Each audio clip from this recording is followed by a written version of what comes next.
வென்று தெருளார் கூட்டம் காட்டாயில் செத்தே போன சிறியாரோ.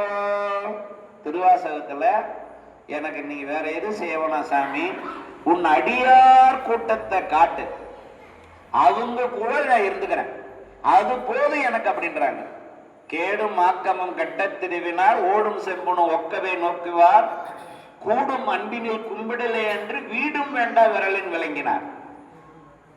இங்க நம்ம எல்லாரும் உட்காந்துக்க எனக்கு வீடு பேரு வேணும் வீடு பேரு வேணும்னு வேண்டுறோம். உடனே கைலாயநாதரை பார்வதி கூப்பிட்டு பஸ்ஸில் வந்து மண்டபத்துக்கு முன்னாடி நின்றுக்கிட்டு, ஹலோ விஜயகுமார், யாரோ முத்தி வேணுங்கிறாங்க, வீடு பேரு வேணுங்கிறாங்க, அனுப்பிடுங்க அனுப்பிடுங்கன்னு சொன்னாங்கன்னா அடியார் என்ன சொல்லுவாங்களா, அடியார் கூட அடியாரை பார்த்து வணங்கி அந்த அன்புல திளைக்கிறத தவிர உன் வீடு பேரு எனக்கு செகண்டரி, எனக்கு பிரைமரி அடியார் கூட இருக்கணும் அப்படின்னு கேட்டாங்களாம். அப்ப ஆண்டவனை விட அடியார்கள் எவ்வளவு சிறந்தவர்கள் அப்படின்னு தெரிஞ்சுக்குங்க.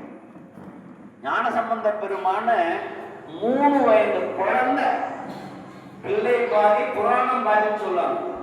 அதுல சொல்ற அருநெறிய மறை வல்ல முனியர்கள் பொய்கை அலமேய பெருநெறிய பிரமாபுரம் மேறிய பெம்மானிவள் தன்னை ஒரு நெறிய மனம் வைத்துணர் ஞான சம்பந்தன் உரை செய்த திருநெறிய தமிழ் வல்லவர் தொல்வினை தீர்தல் எளிதாமே.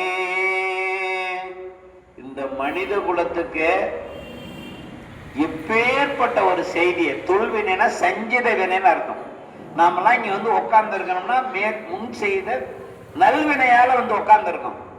இப்ப விஜயகுமார் ஐயா அழைச்சவங்களாம் வரல அப்படின்னா அவங்க செய்த தீவினையால வரலன்னு அர்த்தம். நாம எந்த ஒரு செயல் செய்தாலும் இறை சம்பந்தமான நல்ல செய்திகளை நம்ம கிடைக்குது, நமக்கு இன்பமா வருது அப்படின்னா நாம் செய்த வினையினுடைய பயன். தொல்வினை தீர்தல் எளிதாமே, தொல்வினைனா சஞ்சிதம்னு அர்த்தம். அந்த குழந்தை சொல்லுது. அந்த குழந்தை கடைசியில கல்யாணம் பண்ணி வைக்கிறாங்க 16 வயசுல. நாமளா இருந்தா கண்ணா லட்டு திங்க ஆசையா 2 லட்டு திங்க ஆசையான்னு கல்யாணம் பண்ணியிருக்கோம். ஆனா அவர் என்ன பண்ணார், கல்லூர் பெருமணம் வேண்டா கழுமலம், பல்லூர் பெருமணம் பாட்டு மெய்யாய்த்தல, சொல்லூர் பெருமணம் சூடலரே தொண்டர், நல்லூர் பெருமணம் மேய நம்பானே, எனக்கு கல்யாணமே வேண்டாம் அப்படின்னு பாடுறாரு. மனைவியை கையில் அழைச்சிக்கிட்டு பிடிச்சுக்கிட்டு மணவரைய வளம் வரும்போது இந்த பாட்டு பாடுறாரு. சாமி என்ன பண்ணாருங்க, பெரிய ஜோதி ஏற்றி விட்டார், பெரிய ஞான ஜோதி ஏறிது. அப்ப இந்த பல்லக்கு தூக்குற பரிசாரர்கள் கல்யாணத்துக்கு வந்தவங்க எல்லாத்தையும் வாங்க வாங்கன்னா ஞான சம்பந்த பெருமான் கூப்பிடுறாரு.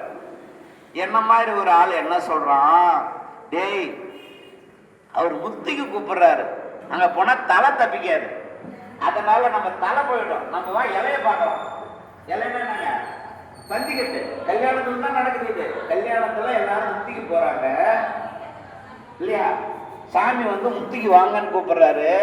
என்ன மாதிரி ஆளு, தம்பி அவன் போனா அங்க தலை போயிடும், நம்ம எதை போய் பார்ப்போம், இலைய பார்ப்போம் அப்படின்னு இலையை பார்க்க போனவங்கலாம் கிடைக்கல. அவன் தான் நான் இலைக்கு பந்திக்கு போனவங்க பூரா நாங்க இல்லையா, முத்திக்கு போனவங்க போய் சேர்ந்துட்டாங்க. என்னங்க வேற சாப்பாடு, என்னங்க சாப்பாடு தானே முக்கியம், வழிபாடு தானே முக்கியம். நீங்க வழிபாட்டுல நேர்த்தியா இருந்தீங்கன்னா சாப்பாடு சாமி வந்து ஊட்டுவாரு, ஒன்றும் பண்ண மாட்டாங்க. 9,000 கோடிக்கு சொந்தக்காரர் பட்டின சுவாமிகள் அந்த சொத்தை பூரா போட காதற்ற ஊசியும் வாராதுதான் உன் கடைவழிக்கே அப்படின்னு மருதவானரே மகனாக வந்து இல்லையா, வியாபாரத்துக்கு போனவரு என்ன பண்றாங்க, வியாபாரத்துக்கு போனவரு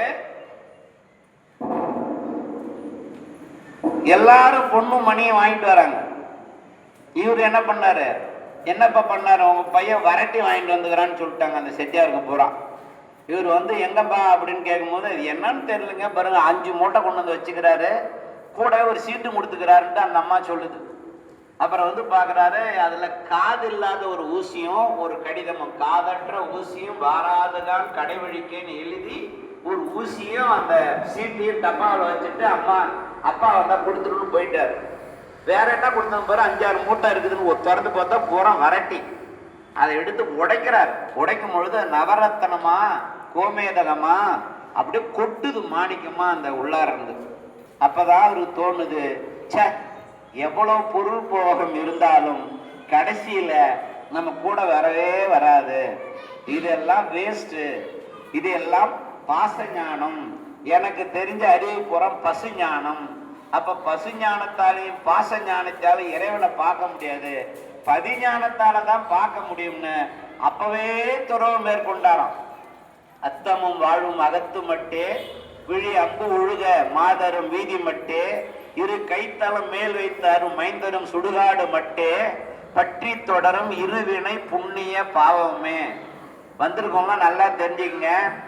நம்ம கூட கடைசி வரை வர்றது மக்கள் கிடையாது, சொத்து கிடையாது, சொந்த பந்தம் கிடையாது. நாம் செய்த வினை பயன்தான், நல்வினையும் தீவினையும் தான் நம்ம கூட உயிர் கூட ஒட்டிக்கிட்டே வரும். அதனாலதான் இருக்கும் பொழுது ஏதாவது நல்லது செஞ்சு வச்சிரும். ஊரும் சதமல்ல, உற்றார் சதமல்ல, முற்று பெற்ற பேரும் சதமல்ல, பிள்ளைகளும் சதமல்ல, பெண்டீர் சதமல்ல, இவ்வையகத்தில் யாவும் சதமல்ல, நின் தாள் சதம் கட்சி ஏகம் பண்ணேன்னு குறிஞான சம்பந்தர் பாடுறார். அப்ப கடைசி வரையும் கூட வருவது நாம் செய்த வினை பயன். இந்த பூமிக்கே பேரு கண்ம பூமின்னு பேரு. நம்ம வாழ்ற பூமிக்கு பேரு கண்ம பூமி, செயல்படுறது. இதுல நம்ம என்ன செய்யறோமோ அதுதான்.